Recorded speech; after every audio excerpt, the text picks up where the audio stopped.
On a soft summer night in July of 1957, El Segundo patrolman Milton Curtis and Richard Phillips stop a man for running a red light. Unbeknownst to the officers, the scofflaw is riding in a stolen vehicle and fleeing the scene of a rape and robbery.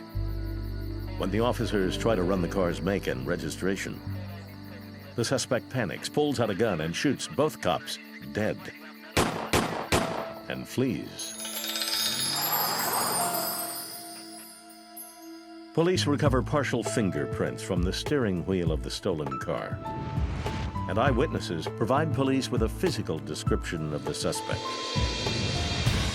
A manhunt ensues, turning up thousands of leads, but no cop killer. In time, the leads dry up and the case goes cold.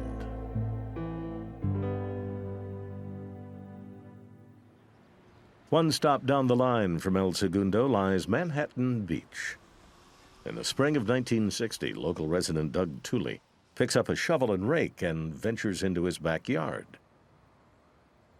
We were digging up the backyard, getting rid of the weeds, and I think my son Bob was using a pickfork and turning over the weeds, and he found a pistol. More precisely, Doug Tuli's son finds the rusted frame of a .22 caliber revolver. Shortly thereafter, Tuli himself makes a second discovery. This time, it's the cylinder of a .22 caliber revolver, a 9-shot barrel with 6 spent casings and 1 live cartridge. Investigators immediately think of their colleagues, Officers Curtis and Phillips. Shot 6 times with a .22, ballistics confirms their suspicions. The gun found in Tuli's backyard is matched to slugs pulled from the officers' bodies. Now detectives must trace the gun back to its owner, a hunt that takes them 1,600 miles east to the bayou country of Louisiana.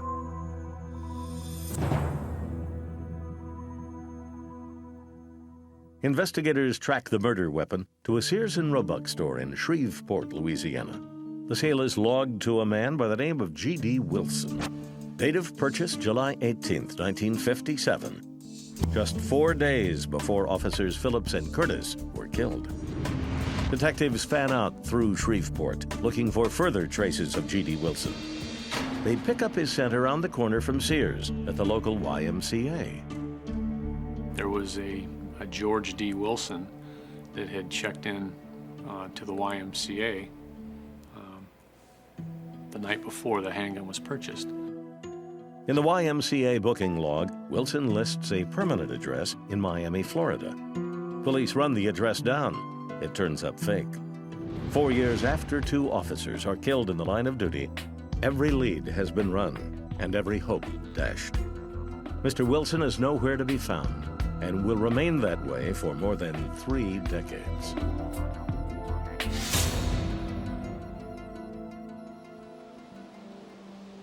The passage of time. For years, it offered aid and comfort to a cop killer. Hidden, the mystery of a case made colder and colder with every tick of the clock. But time is a fickle friend, and now it's on the side of justice. I always felt that there was a good possibility that this case would be solved. There was just good evidence, good physical evidence. Lieutenant Craig Cleary begins to work the Curtis and Phillips murders in 1995. In the fall of 2002, Cleary's patience begins to pay dividends. The FBI has introduced a national automated fingerprint identification system, also known as AFIS.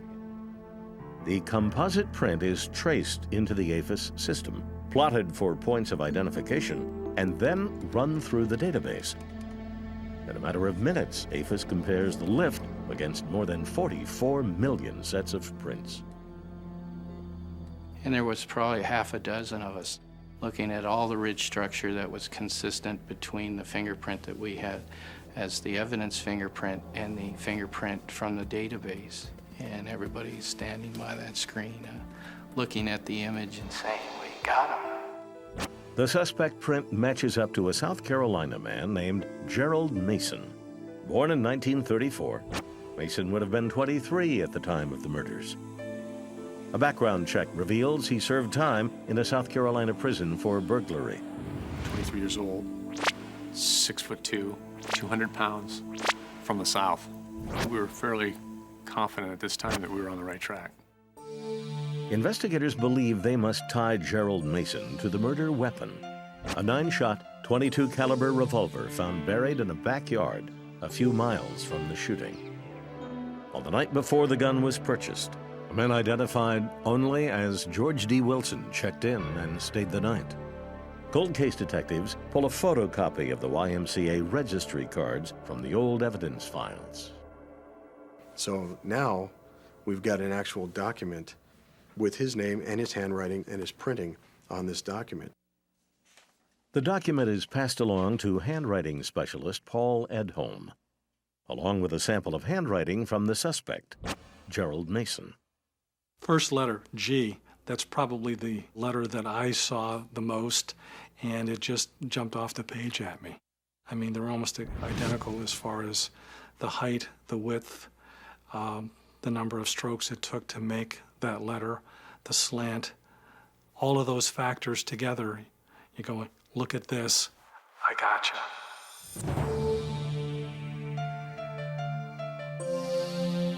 Patio Drive, a quiet and comfortable slice of suburbia. Here, among the ordinary people, lives a man with a past. Early one Tuesday morning, that past comes knocking at his door. When he stepped out, he saw all the cars, all the police officers, and then, of course, us telling him we were from Los Angeles. He just looked like deer in the headlights. He says, "You're homicide investigators from where?" It was Los Angeles County. And he says, "You know what? So I think I need an attorney." We proceeded to tell him a little bit more about the case. You know, this is about the murder of 2 police officers in El Segundo back in 1957. And he looks at us and he says, "You're here for that." More than 45 years after his getaway, Gerald Mason is arrested and led away on charges of kidnapping, robbery, rape, and murder.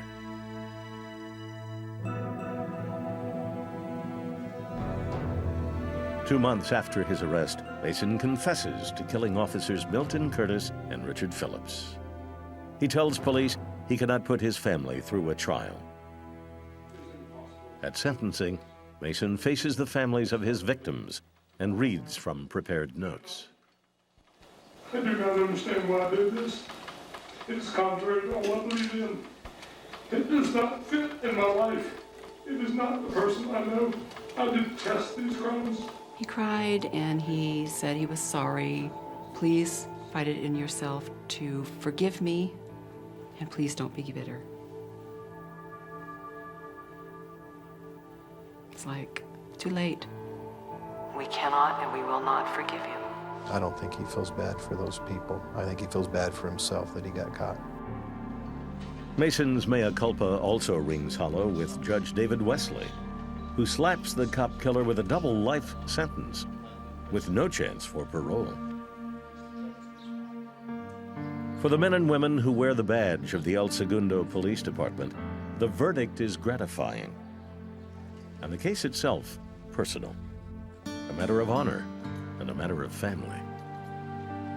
They're fellow police officers, and I never obviously met them or knew them, but it's a family here with the El Segundo Police Department. They were part of my family. Ladies and gentlemen, this is the team that solved the murder and brought the criminal to justice. And it's extremely, extremely gratifying. All cases where you can bring somebody to justice, I mean, that's what we do, and that's what it's about.